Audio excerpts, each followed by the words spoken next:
Vernomatic Productions. Hey, good evening, everybody. Vernomatic here. Hope everyone's doing well in the spring of 2024. Tonight's show, we welcome comedian and heavy metal junkie Don Jamieson onto the show. He's here to promote his brand new stand-up comedy album, No Sleep Til McSorley's. Talks about how he incorporated the Motorhead No Sleep Till Hammersmith theme into both the front and back cover of this album. Talks about how Phil Campbell from Motorhead contributed to this effort, why he picked that classic New York City drinking establishment, McSorley's, to record the album. He also touches on some of the comedic topics on the album, including COVID-era experiences, PC names, and what if hard rock and heavy metal music had to go the PC route. Makes you stop and think. In addition, we talk about grown men sleeping in pink princess beds. That's a good story. And the highlights of the heavy metal Monsters of Rock cruise that he was on this past spring. Want to remind you, get up to our website, metalmayhemrlc.com. Sign up for the newsletter. That gets you alerts on everything we're doing. Thursday night podcasts. Friday night, we have the YouTube free-for-all interview show. Monday nights, I do a live radio show. And then there's other content dropping every day. So again, that's metalmayhemrlc.com. All right, let's get into this. Don Jamieson, Metal Walt, and myself, the Vernomatic. This is Metal Mayhem ROC. Ah, look, you're back in detention. Got it. But this time, you won't be throwing pencils up into the ceiling tiles the entire time. Don't mess with the bull, young man. You'll get the horn. Your proctors expect you to be on your worst behavior as they give you remedial instruction in the history of hard rock and metal. You going to school? Hey, settle down. Here's Vernomatic and Metal Walt with your rock and roll detention. A proud member of the Pantheon podcast team. All right, well, here we go. Another rock and roll detention. This one's like a day off because we got our friend returning to the show. Don Jamieson, brand new CD coming out the 18th, I believe. No Sleep Til McSorley's. Don, welcome back to Metal Mayhem. How are you, man? I'm good. It comes out the 19th, but you were very close. And, you said off camera that we were that you had listened to it 3 times. So I'm guessing you were trying to figure out why people were laughing.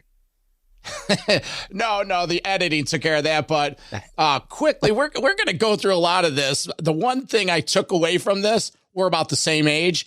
It made me feel my age because I'm sitting there driving around. I'm like, well, he's fucking right. You know, this is how it is now. Really tongue in cheek, but it's true, man. It's like 2024. What the hell? Don, I saw you down at we talked at KK's Priest, which was only 2 weeks ago or so. Bro, since then, I got fired from my job. We had 2 fucking earthquakes in New York City and a solar eclipse. Like, what the hell's going on here? Yeah. Well, was it something I said? It could be from KK's Priest playing here in Jersey, man. That show was completely off the charts. LA Guns, KK's Priest, Burning Witches. I mean, that could have been an aftershock from that show, I'm sure of it. I saw the show in Buffalo and nice, like 4,000 or 5,000 cap room. There weren't even seats. You just stand, nice elevated. And I just had the best time. You know, the cool thing is like, a lot of people said LA Guns, well, that's a weird fit. But like, to me, it's like, that makes perfect sense because you have the Burning Witches come out in their power metal. KK's Priest is power metal. So you just put this real solid, heavy rock band in the middle. It changes it up a little bit. And then, you're ready for KK to come out. So I loved that lineup. And, they were all great. LA Guns was killer. They were perfect in that slot. It was a great night. It was, the Starland was packed, man. I found when they were like sweeping the floors after, like somebody just left a pick on the floor. So I got one of KK's picks. Oh, nice. Which is kind of cool. I went out of job now. I could put it up on eBay, maybe get like $6 or something for it, But Todd, you were, I was sharing with Verno, you told me this amazing story that back in the day when you used to go out to Akron, Ohio, when you used to visit Ripper when you were on tour, you used to stay in his daughter's bed. Tell the story again, because I think it's fantastic. Well, it's funny because I'm going to be out there this weekend, so I'll see Tim. I know he's home. But before I was playing the comedy clubs out there, I was just putting together my own DIY little tours of Northeast Ohio where I'd play I'd play a rock club on the Thursday. I'd play someone's backyard on a Friday, and Ripper's place. When he used to have the Rock House, I used to play that on the Saturday, and I stayed with him at his house the whole time. And he's an Akron boy, born and bred, still lives there. Family guy with kids, and his daughter was 6 or 7 at the time, and she had the pink sheets and the princess netting around the the bed, and the princess pillow, the pink princess pillow. And he snuck in one night and took a photo of me, like snuggling with the princess pillow. And and now his daughter, she came to the show in New Jersey. Now she's 19. And it's like, wow, it's like, I remember, sleeping in the princess room when you were just a kid, and she's all grown up now. So that's how long I've known Ripper for. But good times back then, man. Well, I could relate to that. 3 or 4 times a year, I'll go down to Jersey, stay with Walt. We'll go to shows, this and that. And the first couple of times I went down there, he would extend hospitality, and I would stay in his 8-year-old daughter's room, and I'd be sleeping in a Hello Kitty bed. Yeah, and, right. You appreciate the invite, but I said, you know what? I'm a big guy. I can get a room and whatnot. So, but you talk about Ohio. You're going to be in Ohio this week. This Friday and Saturday, where are you going to be? Yeah, I don't know when you guys are airing this, or posting it, but what is it? The 12th and the 13th. Yeah, at the Funny Stop in Cuyahoga Falls, which is right next to Akron, Ohio, and it's one of my favorite clubs. I recorded a live album there years ago, so anxious to get back. Ripper always comes out to the shows. He brought his daughter the last time again. Such a surreal moment that his daughter, who I still, you always see kids as kids, right? Even though she's a grown up now, but to her to hear my filthy mouth for the first time, it was almost a little awkward, but, it's Cleveland, that whole area of Northeast Ohio, man, the fans up there are killer. Yeah, no, we'll be, this will be debuting Thursday night. Oh, great. This coming Thursday. Yeah. So it'll be relative. So if you're out there listening, it's Thursday night, get some tickets if you're in the Ohio area. Funnystop.com. What is it? Funnystop.com. Okay, funnystop.com, and we'll have all this in the show notes. Any chance of your routing, making up to Rochester? Yes. Well, I actually just got, someone checked my avails for sometime in July for up that way. So I'm waiting to hear back. So it sounds like I got something pending up in that area. It's a promoter I work with up there. So looking forward. The last time I was up there was, I guess probably about 6 months ago. I was up there doing some shows with Jack Russell's Great White. We played up that way, did a couple shows. So, yeah, I'll be back soon.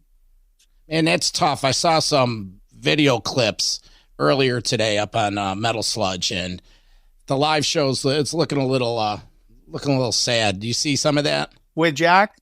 Yeah. He's had a tough run, man, obviously, but he sounds good still, so that's the thing. Mm-hmm. Like, once people sort of get over, I think, the initial sort of shock of like, he's kind of frail and all that, and he starts singing, and of course, all those songs, I mean, great. Yeah. So many songs that and sing along to. I think once they get over that, and also his band is terrific. Once they get past that, then they kind of get in the groove of it. But yeah, it's a little jarring at first, man. It's terrible. You always want to see your idols as they were, but there's only, there's guys like Glenn Hughes, like there's very few people who still pull it off. Like Glenn grew the 70s hair back. He's still in his 70s, but sounds like he's still singing in the 70s because his voice is still incredible. But not everybody's like that. Sometimes you go and you're like, all right, yeah, the guy from Loverboy has not missed too many meals. Yeah, and all due respect to Jack, I'm not cutting in on him. It's just from a personal standpoint. I'm like, geez, I guess, Di'Anno sort of laid the groundwork for wheelchair singing, if you will. But that being said, let's talk about the album. Why McSorley's? I know in the show you joke that, hey, we got a bunch of our own that drink and not too PC. But serious note, why McSorley's? Yeah, well, because McSorley's to me is a place I've been going to forever. And, it's a place where you go with your pals and you sit and you drink McSorley's ale and you solve all the world's problems in an afternoon, and then you go home. And,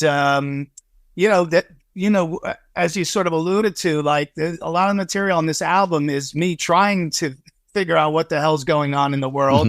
And so to me, that's the place to do it, in front of a bunch of beer drinkers and hellraisers. And again, place I've gone to forever, and they were cool enough to let me do it there. They've never even done a show in there before. So, when I asked them how much to rent the place out for the night, they were like, how long have you been coming here? I said, 30 years. They're like, you paid enough. Wow. Cool. Wow. Well, hey, Don, I'm just curious, like, going back to the album, like, what made you do the whole Motorhead theme, No Sleep Till Hammersmith? You did a great Lemmy impression in the beginning, and it says, like, you had Phil Campbell play a little bit on the intro, and was that him on the back end of the album, too? Yeah, so this is how I knew it was meant to be and how I knew it would be Motorhead, because all my albums are parodies of my favorite bands, right? Yeah. I've done Saxon, I've done Judas Priest, I've done Thin Lizzy. And so, sitting in McSorley's one day drinking with my friends, solving the world's problems, thinking about where could I record this album, the longer we sat there, the more I was like, this is the place, And I knew we wanted to do Motorhead, so it was natural. No Sleep Till McSorley's. I got the owner on the phone. We had that conversation that I just told you about. Then I emailed Motorhead's manager, Todd Singerman, who's a good friend and a phenomenal guy, and asked him, hey, I'm going to do this No Sleep Till McSorley's. Could I use the Motorhead font for my name? And he emailed me back 10 minutes later, anything you want. So you have a couple more beers and you go, anything you want? Okay. Can I use the original artwork from No Sleep Till Hammersmith? 10 minutes later, whatever you need, man, I'll get you the artwork. So that came together. I renegotiated my deal with Metal Blade. I emailed the head of Metal Blade and asked if they were interested in continuing on with me, and they said absolutely. So we got that done. And then the last piece of the puzzle was texting Phil Campbell. Hey, man, could you do the intro and outro for me? And yes, that is actually Phil Campbell from Motorhead.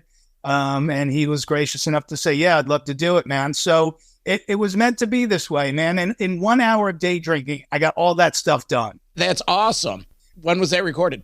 So I recorded it in September 2023. And so it comes out here, in a couple of weeks. And look, I always say this. I know the people who watch you guys and listen to you guys. They get that it's that it's the classic Motorhead, and they even gave me the back cover too, as you could see. But if you get that, that's good. But what's on the inside, I want it to be for everybody. You don't have to be into hard rock and metal to get the comedy or whatever I do inside. The content should appeal, I hope, to everybody. But, because it's something near and dear to my heart, and I do talk about music on the album, obviously, I love paying tribute to my favorite bands. And I'm ashamed it took 5 albums to get to Motorhead, but as you get, it all came together organically, as they say. You could start a new band. It could be Phil Campbell and his Bastard Sons and Don Jamieson. Yeah, I toured with them in England. And that's how I first mentioned it to Phil, and he kind of said yes then. But in the heat of the moment, I don't hold anybody to anything. But yeah, Phil's become a friend, and his band with his kids is really, really great, and his kids are awesome. So I'm glad to see Phil doing so well. Obviously, we lost Lemmy in 2015, but obviously that music lives on. That's a band I want to see come to the States. Like, I know maybe they played on one of these cruises you've been on or whatever, but like, they got to come to the States at some point. We got to see that here. Yeah, if somebody, if a bigger band can, bring them for support, and they could actually make some money, but the touring is just so tough. I mean, his son Tyler showed me, the merch breakdown, especially over in the UK. They have a thing called a VAT tax. So on top of paying your merch person, giving a cut to the venue and this VAT tax, like they were, they're taking home maybe half of even just the merch. So, it's just tough, man. It's tough for all bands to tour now. It's like if you don't sell merch, you can't tour and the buses and all that stuff. So hopefully, a band like Metallica, who, obviously worship Motorhead and those guys, maybe Metallica, brings them out and does some shows here in the States with them. That'd be great. Metal Mayhem ROC. I'm Metalhead. Metal Mayhem ROC is the home for metal from the very beginnings. This is James DeVere from Hellstar. You're listening to Vernomatic. Dave Overkill from the Cleveland band Destructor. Hey, Dave, how are you? I'm doing great. To longtime headliners. Hey, this is Red Beach from Whitesnake. Hey, this is Vinny Appice from Dio, Black Sabbath, and Last in Line. To music of today. Hi, this is Olaf Wickstrand from Enforcer. Hi, this is Braun from Mastodon. You're listening to Metal Mayhem ROC. With John the Vernomatic Verno. Plus, we talk with producers and authors to give you behind-the-scenes info. Hi, this is William Irwin, author of The Meaning of Metallica, Ride the Lyrics. Greg Renoff, the author of the book Van Halen Rising and the Ted Templeman book, A Platinum Producer's Life in Music. Pleasure. Thanks for having me on. Metal Mayhem ROC, a proud member of the Pantheon podcast team, giving you more to listen for. Join our community, and always remember to keep it heavy. Don, going back to the album, like some of the subjects you cover that I appreciated on it, of course, there's like the COVID stuff. And then, I love the part about like the politically correct names, like the woke generation, a little bit on, friendly poking at Joe Biden. But I kind of had my own moment that I thought of you the other day when you referred to somebody as, quote unquote, assigned man at birth.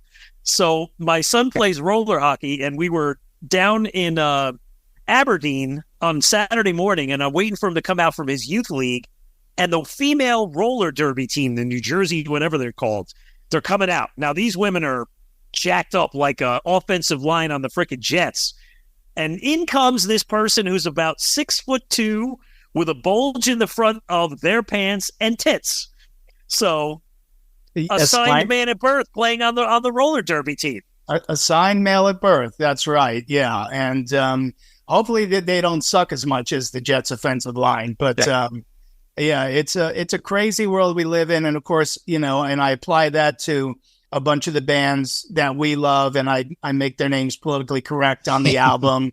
I make Thin Lizzy politically correct and Black Sabbath politically correct, and go down the list there. But, because it's like, to put it into our world, I think is a funny twist on that whole thing, because, I can't even keep up with the language anymore. That's why I like talking to guys like you, man. We just talk like we've always talked, I like how you called it faith in rock and roll is let's say the chapter, but like how you say, it's not Guns N' Roses, it's Gun Control and Roses, and it's not Black Sabbath, it's Person of Color Sabbath, and you can't say Thin Lizzy, and you can't listen to Fat Bottomed Girls, the song anymore, and on and on and on. It was a cool way to kind of end the album. As I'm listening through the ears of a 56-year-old, you made the joke about, it was nice 70-degree day in October, Indian summer. Can you really not say Indian summer? No, you cannot. Of course not. What did I say? You have to say a Native American pumpkin spice summer or whatever. It's listen. Forget 10 years ago. How about 10 minutes ago? Like something 10 minutes ago. We can't. I'm sure somebody will now. It'll be a word that's canceled. But now here's the point of all of it is to make people laugh. And if you can't laugh at yourself, then you probably shouldn't come to a comedy show. But all this material is stuff I've been doing for a couple of years. So I've done it. Everybody I talk about on this album, whether it's young people, old people, LGBTQ, trans, doesn't matter. They've all been to my shows and they've all heard the material. And I got it all to a point where they all laugh at it, because I'm not up there yelling, get off my lawn. I'm not that old guy yelling. I'm not trying to preach to anybody. I'm just saying, like, I'm just trying to figure this all out. You help me out, So I don't I'm not trying to shove anything in anybody's face. I'm just trying to say like, hey, I'm trying to figure this out. So let's figure it out together. Yeah, true. Great point. It's exactly the same thing I'm thinking. I'm like, hey, I don't judge. So let's touch on the Monsters of Rock cruise. I watched a lot of your videos. I looked into that. That looks awesome. Did you work it or was it half work, half play? Well, it's work, but I mean, it's the funnest work you could have. I mean, it's a floating party with rock stars for 5 days.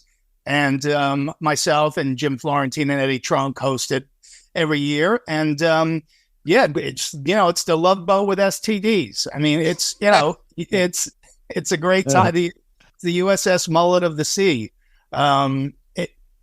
It's cool because the artists are very, they're very friendly with all, part of the appeal for people who buy cabins on there and take the cruise is that, you're going to interact with people in all the bands. There's a few people who keep to themselves a little bit more, but for the most part, like, you might sit down for breakfast with Queensryche, or you might, hang out at the book, at the pub at the end of the night with Steve Harris or even an Eddie Trunk. I mean, even big stars like that hang out. That's the appeal. Or Don Jamieson.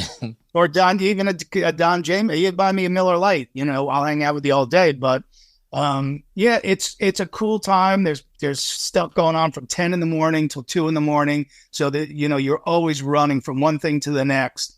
And it makes a couple stops, the Bahamas and Cozumel, Mexico, and you get off the boat and party. And so, it's a job, but the greatest one you could have. There was a nice lineup this year. Y&T, Accept, I think, was Saxon on there?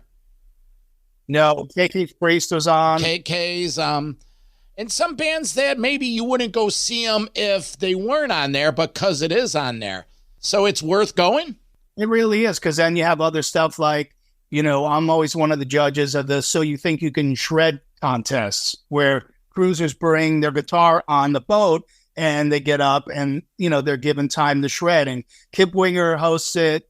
And then like this year it was me, Nuno Betancourt, Joe Satriani, Joel Hoekstra, Michael Wilton, like all Courtney from Burning Witches, all judging these cruisers. And, I don't play guitar, but if I had to get up in front of friggin' Joe Satriani and Nuno and Richie Kotzen, I wouldn't, I would just, I'm like, you know what? I'm not even going to plug in. It's not even worth it. So I give them credit, they get up there and they do their thing, but some of them take a beating. So that's a lot of fun and people love that. And then we've been doing this thing called Punchlines and Backlines, which is myself, Jim Florentine, and my friend Courtney Cronin, who's a comic from LA, where we get a musician to do stand-up for the first time. And Courtney and I work with them and help them put together an act. And so we've been doing that on the cruise for like the last 3 years. And that's super fun. Kip Winger did it. Rhett Beach did it.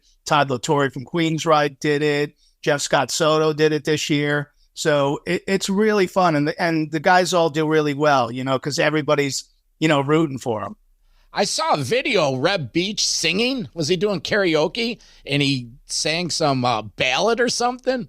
Yeah, well, that's the other big part of the cruise is at about midnight, they start the karaoke up in the very top of the ship. And you never know who's going to come in and sing. And a lot of times the artists do come in and sing. I'll never forget, I think one of the first cruises I went on, I got off the elevator and they're in the middle of karaoke. And I go, God, this guy sounds exactly like Jeff Tate. And I walk in and it's Jeff Tate doing karaoke. So, you never know. I think the last night was Reb got up and then it was Nuno, Richie Kotzen, and Glenn Hughes all got up and did a song together. So, that's worth the price of admission alone. Come on.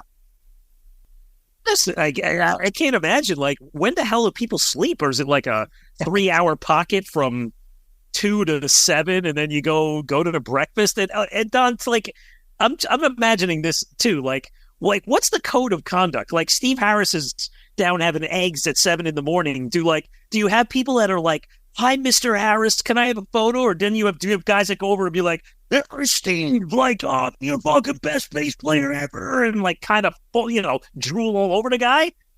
Yeah, you get those two extremes, and then everything in the middle, right? So, the first night of the cruise, Steve Harris came down and hung out in the pub for a few hours. So, he's not shy about getting out, which means he knows, he's going to have some encounters. But honestly, man, 98% of the people on that cruise are super respectful. They sort of find an opening and they take it. But if you're hanging in a pub and people are drinking, some people get a little excited and start going, "Steve Harris, you roll," But it's all good. Rolling his eyes like, "Oh, well." He's like, "Why did I do this?" Or go the other way. Guy's too boozy, start saying, "Dude, what's with the 5-minute intros of every song on Sujutsu? Can't you do a 4-minute song anymore?" Just being a dick. But you're right. Come on. Pick your spot, read the room, understand it, That's cool. Hey, Walt, maybe next year we'll look at the lineup. It's only I think 5K would cover it. Well, listen, I think Metal Mayhem ROC, we should be able to do something from the ship. That's another angle to take on that. So yeah, keep that in mind. But I don't think it's anywhere near $5,000, but I've seen the prices of regular cruises. I don't know exactly how much the Monsters of Rock cruise is, but give or take $500, $750 or whatever, and you get all that stuff I just talked about. Come on. Yeah. Again, the price of admission alone is worth it to see artists up there drunkenly singing karaoke.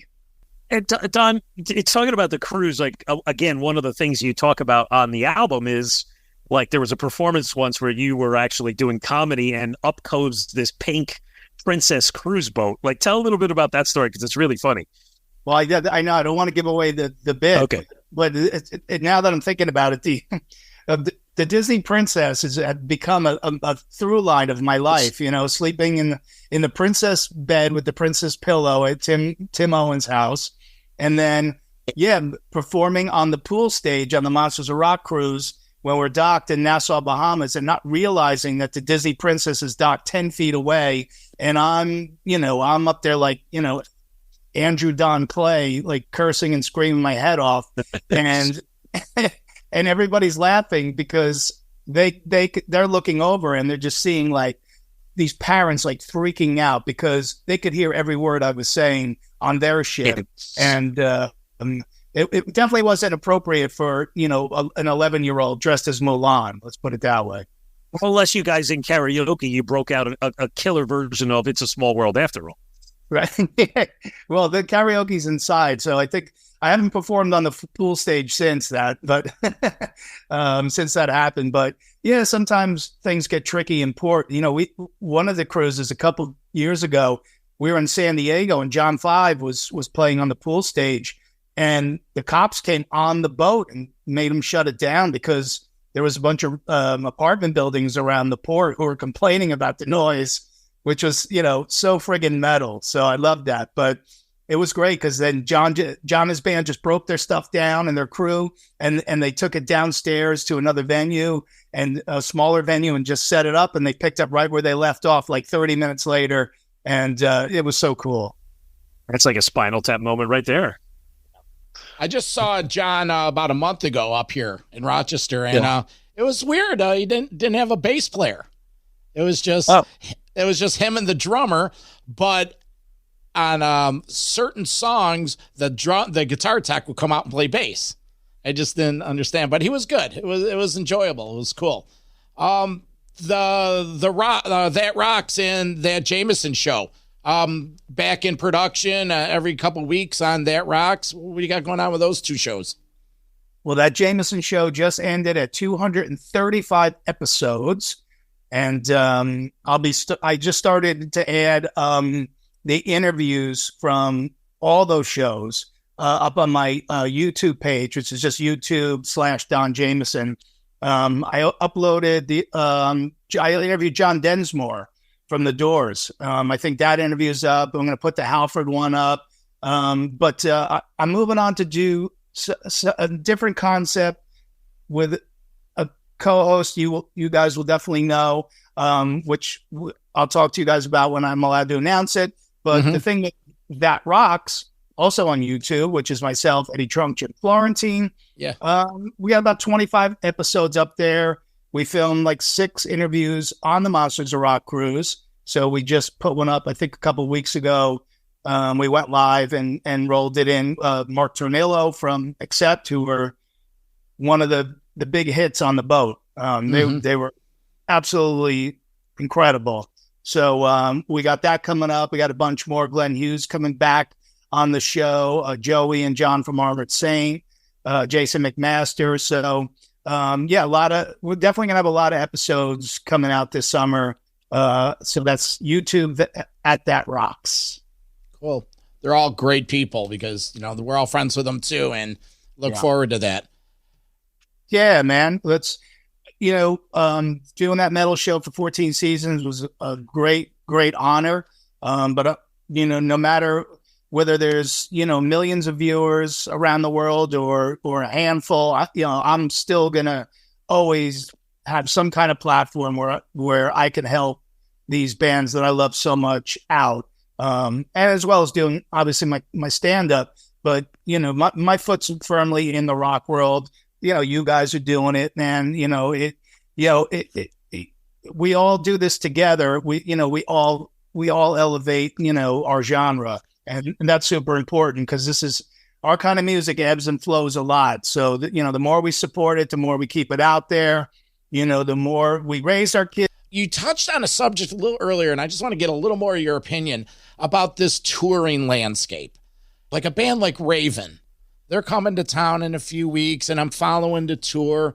Good friend of mine went and saw them in Arizona, and he said there's like 40 people there.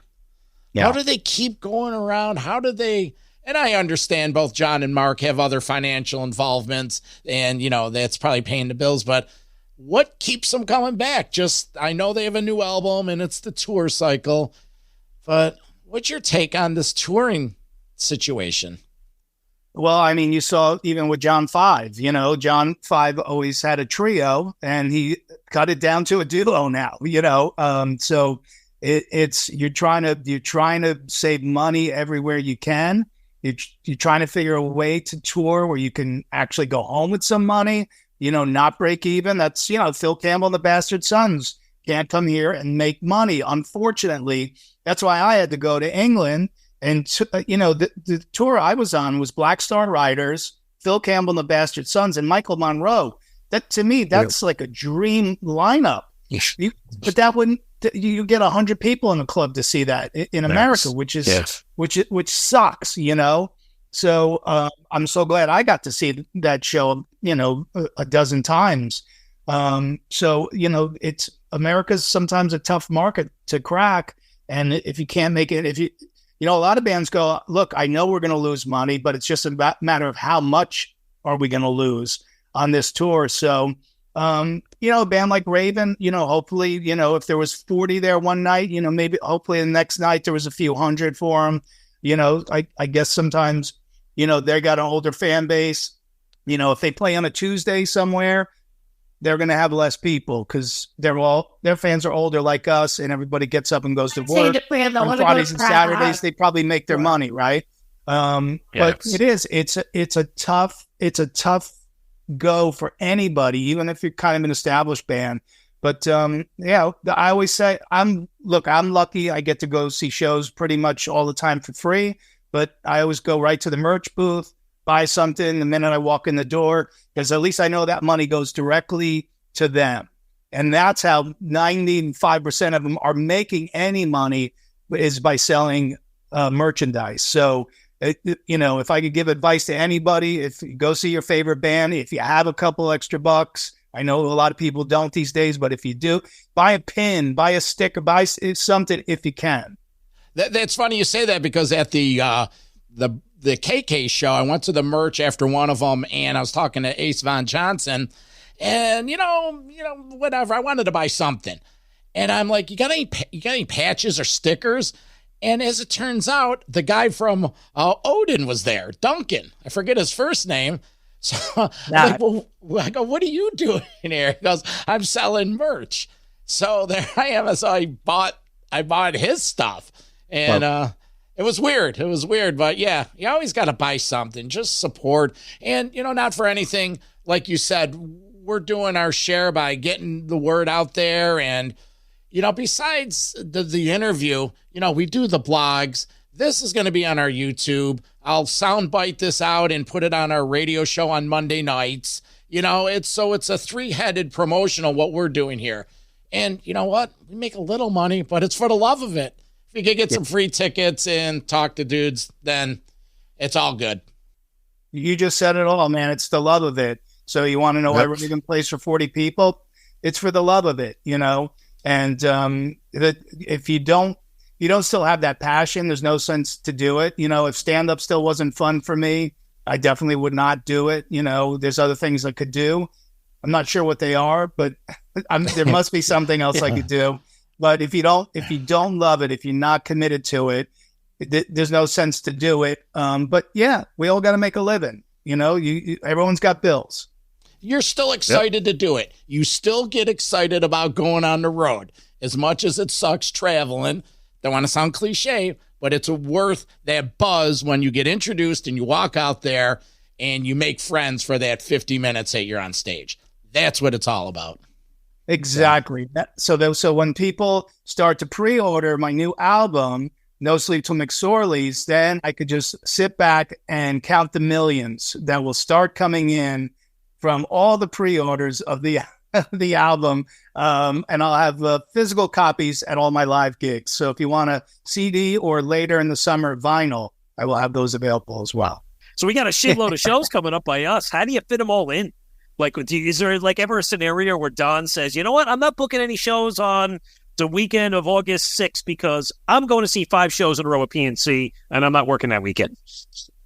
Yeah, I've had some of those weekends for sure, but no, I don't like to turn stuff down, especially since COVID too. I was like, we may never work again. So that was really scary to think maybe I don't have a career after this. Are we ever going to be able to get together in a public space again? So, I rarely say no. I mean, I think I say on the album, you offer me a 6-pack and a hand job, I'll play your backyard barbecue. You do. There's a visual I'll never forget.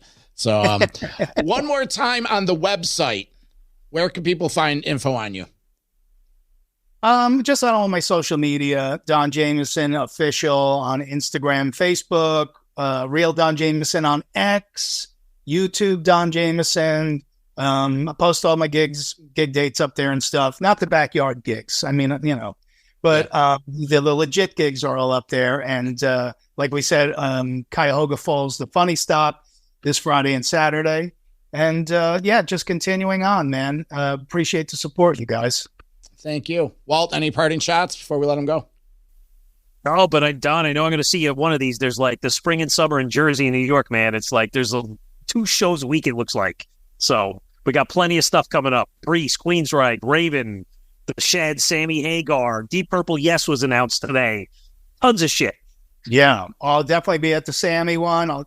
There's a few of those other ones you mentioned I'll be at. So we will hang. And then, John, I'll see you hopefully in July when I come up your way. You guys are awesome supporters of the scene, man. So thank you for doing that. Like I said, all of us working together, it makes a huge difference, man. I talk to artists all the time. They're all grateful. Cool. All right. Well, listeners, remember, do us a favor, get up to our website, metalmayhemroc.com, sign up for the newsletter, stay in touch on our Thursday night podcast, Friday night free-for-all video, the Monday night radio show I do on Metal Devastation Radio, and CD reviews, everything else we do. For my co-host, Metal Walt, and our guest, Don Jamieson, I'm the Vernomatic, and this is Metal Mayhem ROC.